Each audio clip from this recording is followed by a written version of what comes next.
Dear viewers, আসসালামু আলাইকুম। কেমন আছেন সবাই? আশা করি সবাই ভালো আছেন। ভিডিওটা একটা সচেতনতামূলক আসলে ভিডিও। ভিডিওর প্রথমেই আমি আন্তরিকভাবে দুঃখ প্রকাশ করছি এবং ক্ষমা সুন্দর দৃষ্টিতে ভিডিওটা দেখবেন। ভিডিওটা হচ্ছে যে আমরা যখন বাইক চালাই বা গাড়ি চালাই, রাস্তাঘাটে দেখি আমাদের অনগ্রসর একটা নারী সম্প্রদায় আছে। আমি এই কারণে আসলে ক্ষমা প্রার্থনা করতেছি সবার কাছ থেকে। এটা আমাদের ব্যর্থতা যে অনগ্রসর যে নারী সম্প্রদায়রা রয়েছেন তারা কিন্তু রাস্তাঘাট পার হওয়ার সময় তারা করেন কি, তারা এক সাইড দেখে পার হতে যান, আর এক সাইডে কী আসতেছে চোখটা বন্ধ করে জাস্ট মনে করেন রাস্তাটা পার হওয়ার তারা চেষ্টা করেন। এটা কিন্তু আসলে ভালো দিক না।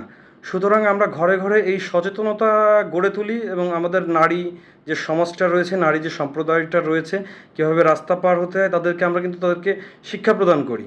কারণ এটা কিন্তু আমাদের আসলে নৈতিক দায়িত্ব। কেননা তাদের যদি একটা ক্ষয়ক্ষতি হয়, এই পুরো পরিবারটাই কিন্তু সেটা আসলে দায়বদ্ধতা থাকে। আর যে মানুষটা আসলে তার সাথে এই যে অ্যাক্সিডেন্টটা ঘটে, সেই মানুষটারও কিন্তু অনেক সময় দোষ থাকে না। কেননা সে আসতেছে, সে কোনো কিছু না তাকিয়েই, সেই নারী সম্প্রদায়টা না তাকিয়েই কিন্তু মনে করেন রাস্তাটা পার হতে গেল। আসলে কিন্তু দোষটা কিন্তু সেই বাইকার বা সেই যে গাড়িটা চালাচ্ছে তার কিন্তু অনেক সময় থাকে না। সুতরাং আমরা ঘরে ঘরে সচেতনতাগুলো গড়ে তুলি। ধন্যবাদ সকলকে।